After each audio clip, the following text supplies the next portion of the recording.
The rain hammered against the windows of the precinct's cold case division, like accusations demanding to be heard. Detective Victoria Lang sat alone in the dimly lit evidence room, surrounded by boxes that held the forgotten voices of the past. 20 years in homicide had taught her that some cases never truly die. They just wait for someone stubborn enough to listen. Tonight she was listening to Eliza Thornwood. The file was thicker than most, not because of thorough investigation, but because of the paperwork required to bury it. Victoria's fingers traced the photograph of a 17-year-old girl with haunting green eyes and a smile that seemed to know something the camera couldn't capture. Eliza Thornwood had vanished during her family's annual gala in September 2005, disappearing from a mansion filled with 300 guests, security cameras, and her own blood. No body was ever recovered. No suspects were ever charged. The Thornwood family's lawyers had descended like vultures, and within 6 months, the case was officially cold. Victoria had been a rookie detective back then, assigned to crowd control outside the mansion, while senior detectives handled the investigation. She remembered the whispers among the uniformed officers, the way evidence seemed to disappear, how witnesses suddenly couldn't recall what they'd seen. The lead detective retired early with a suspiciously well-funded pension. The message was clear. The Thornwood family didn't just have money. They had power, and power could make anything vanish, even a teenage girl. But Victoria had made detective sergeant 3 years ago, and with that promotion came access to cold cases and the new forensic technologies that could breathe life into old evidence. She pulled out the evidence bag she'd been studying for the past week, a diamond necklace worth more than most people earned in a lifetime. Its platinum chain broken, its stones still brilliant despite being stained with decades-old blood. The original investigation had documented it, photographed it, but never properly tested it. The technology wasn't advanced enough then, they'd said. Victoria suspected the real reason was that someone didn't want answers. She logged into the forensic database and pulled up the DNA results that had arrived that morning. Her hands trembled slightly as she read the report for the 3rd time, hoping she'd misunderstood, knowing she hadn't. The blood on the necklace belonged to Eliza Thornwood. The lab had matched it against the DNA profile built from Eliza's hairbrush and toothbrush, evidence her mother had provided 20 years ago with trembling hands and mascara-streaked cheeks. But there was a second profile in the sample, degraded but detectable with modern sequencing technology. The blood had mixed with someone else's, someone who had also bled that night. Victoria closed her eyes and let herself sink into that September evening 2 decades ago. The Thornwood estate sprawled across 15 acres of manicured gardens and old money elegance. The gala had been in full swing, celebrating what would have been Eliza's 18th birthday the following month, the age when she would gain access to her trust fund and control of her deceased father's shares in Thornwood Industries. Her father, Marcus Thornwood, had died in a boating accident when Eliza was 12, leaving her mother Catherine to run the empire with Marcus's brother, Vincent Thornwood. According to witness statements, Eliza had been wearing the diamond necklace, her father's last gift to her, presented on her 16th birthday. She'd been seen arguing with her Uncle Vincent in the library around 9:30.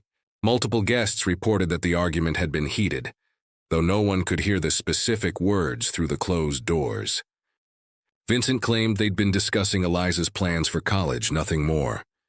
He said she'd been emotional and left abruptly. He was the last person confirmed to have seen her alive.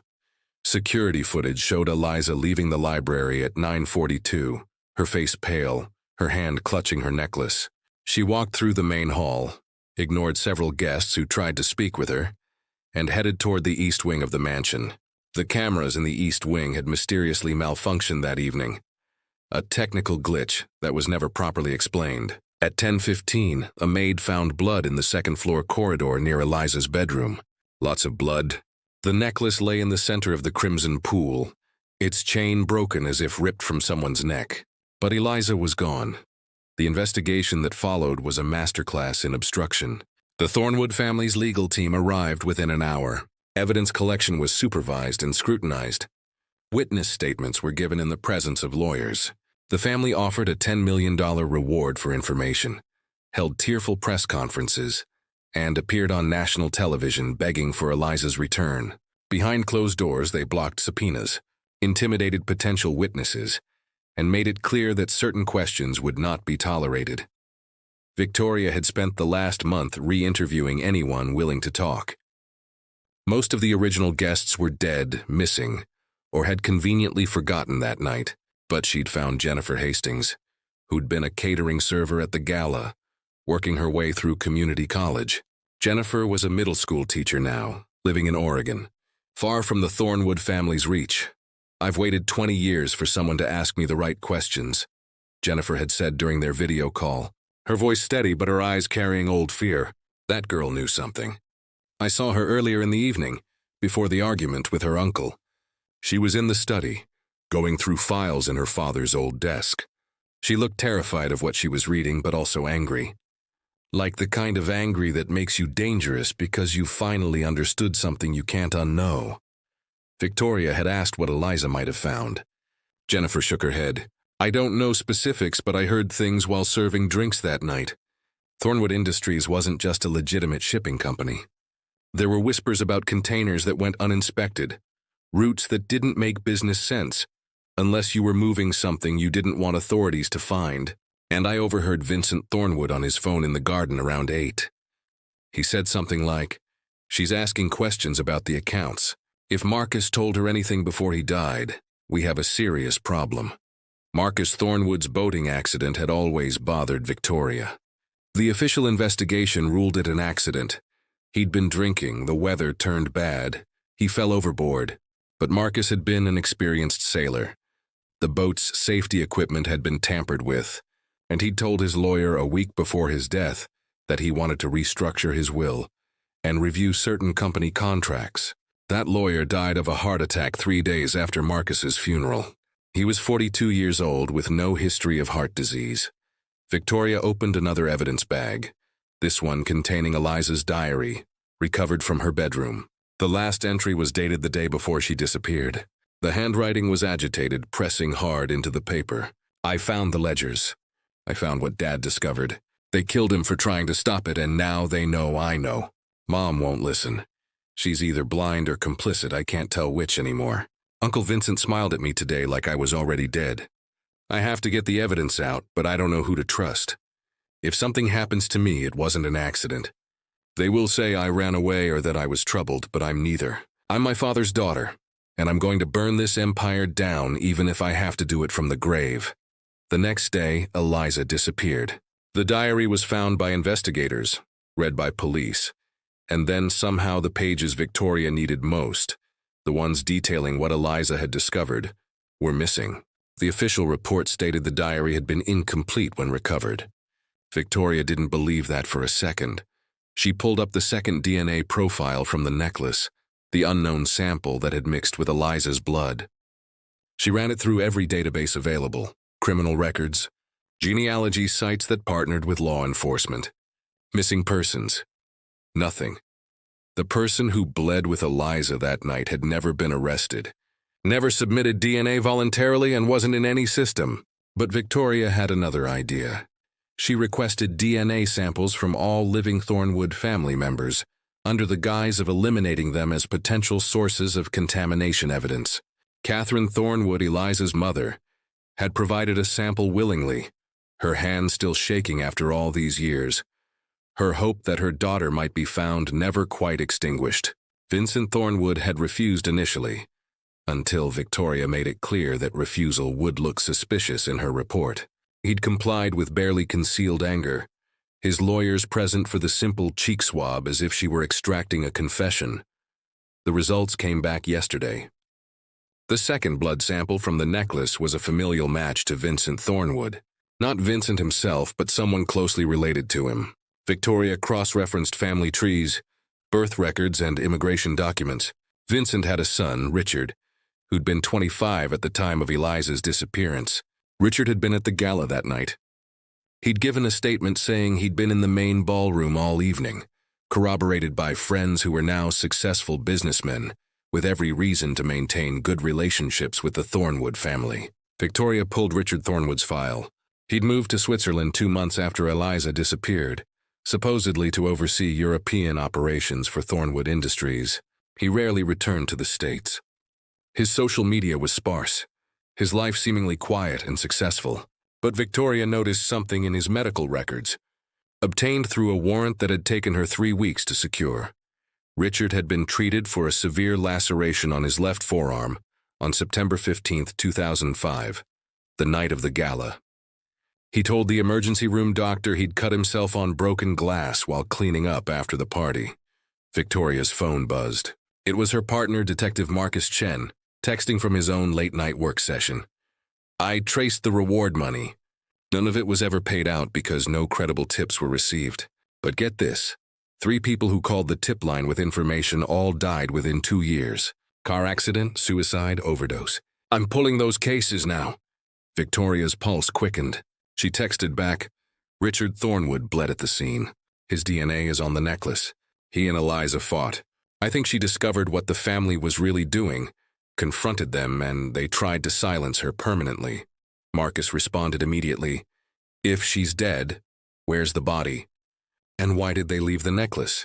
That's a fortune in evidence they could have destroyed. That was the question that had kept Victoria awake for weeks. The Thornwoods were meticulous. They'd covered their tracks in every other aspect of this case. Why leave such damning evidence behind? Unless they couldn't find it. Unless in the chaos of whatever happened that night, the necklace had been overlooked, and by the time they realized it was logged as evidence, destroying it would have been more suspicious than leaving it. Victoria pulled up the crime scene photos on her laptop, studying them with fresh eyes. The blood pool in the corridor was substantial. Eliza had lost a significant amount of blood, but the pattern was wrong for a murder scene. There was no arterial spray, no signs of a body being dragged, no secondary blood trails.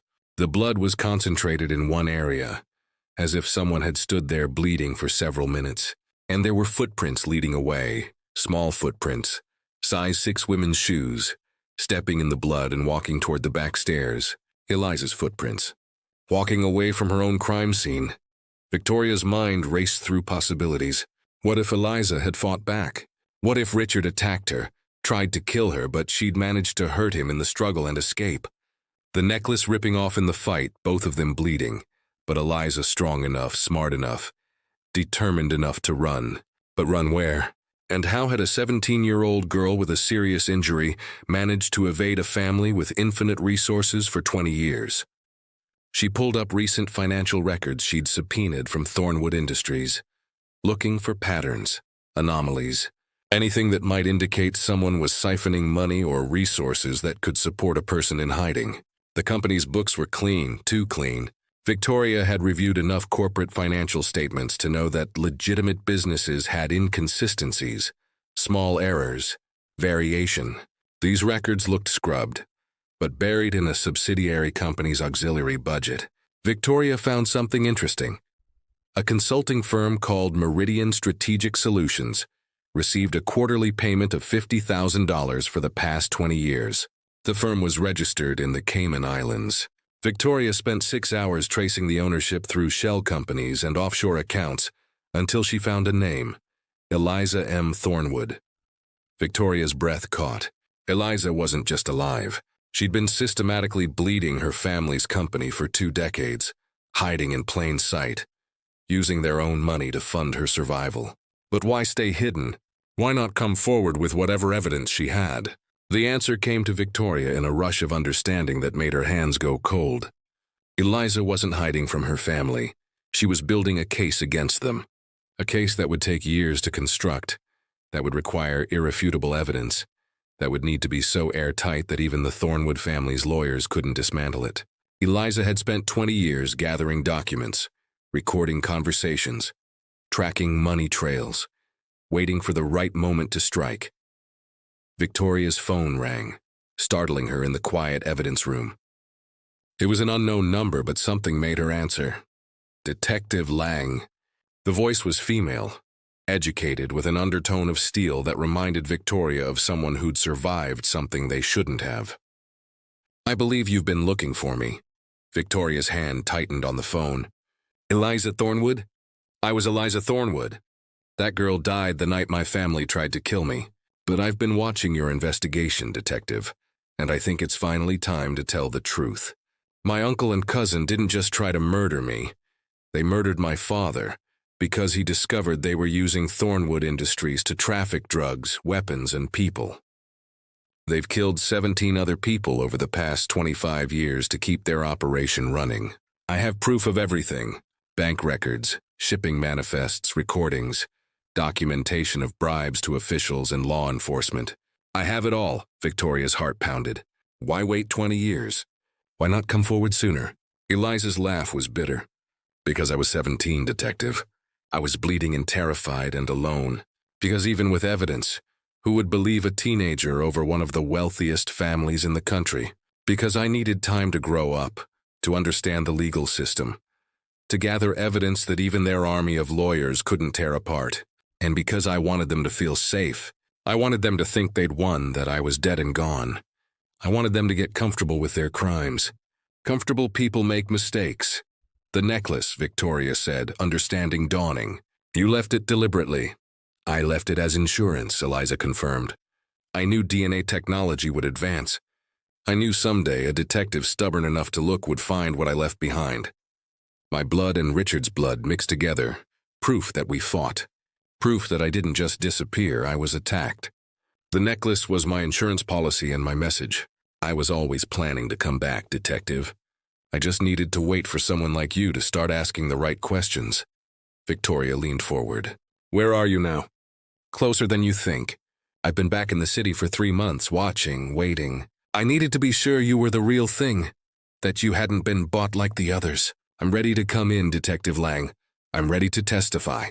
I'm ready to bring down the empire my family built on blood and lies. But I need to know, are you ready to see this through? Because once I surface, they'll come after both of us with everything they have. Victoria thought about her career, her reputation, the risks of taking on a family as powerful as the Thornwoods. She thought about the 17-year-old girl in the photograph, the one who'd discovered the truth and paid for it with 20 years of her life. She thought about all the other victims, the disappeared, the silenced, the forgotten. I'm ready, Victoria said firmly. Where do you want to meet? Tomorrow noon at the Federal Building. I've already contacted the U.S. Attorney's Office. They're expecting us both. I'm bringing 20 years of evidence, detective. Tomorrow we're going to tear the Thornwood Empire apart from the foundation up. Tomorrow my father and all the others finally get justice. The call ended. Victoria sat in the evidence room, the diamond necklace glinting in its evidence bag under the fluorescent lights. 20 years ago, a girl had fought for her life and survived. She'd done more than survive. She'd prepared, planned, and waited for the perfect moment to strike back. The necklace wasn't just evidence anymore. It was a promise kept, a battle scar, and the first domino in a chain that would bring down everyone who thought they could murder and walk away clean. Victoria carefully logged the necklace back into evidence and began preparing her report. Tomorrow would be the most important day of her career. Tomorrow, Eliza Thornwood would rise from the dead, and with her the truth would finally surface. The Thornwood family had 20 years to feel safe in their wealth and power. That time was over.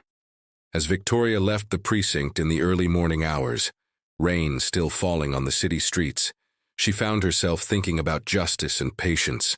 Eliza had waited 2 decades for this moment. She'd sacrificed her identity, her youth, her chance at a normal life, all to ensure that when she struck it would be fatal.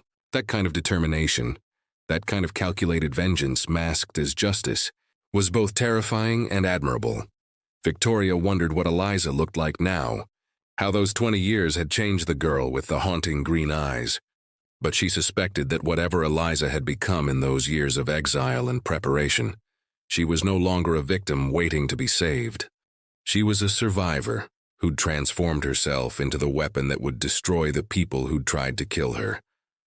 The necklace had been waiting in an evidence room for 20 years, holding its secrets in crystallized blood and broken platinum. But it had never really been forgotten. Eliza had made sure of that. She'd left breadcrumbs for someone patient enough to follow them, clues for someone brave enough to look. Tomorrow, the truth would finally come to light. Tomorrow, justice would be served cold, calculated, and devastating. Tomorrow, the Thornwood family would learn that some, Victims don't stay buried, they just wait for the right moment to dig their way out and drag their killers down with them. What secrets do you think Eliza uncovered that were worth 20 years of hiding? Would you have the patience to wait 2 decades for justice? Drop your thoughts below, and don't forget to subscribe for more mysteries that prove the truth always finds a way to surface. Hit that like button if you believe in justice that never expires.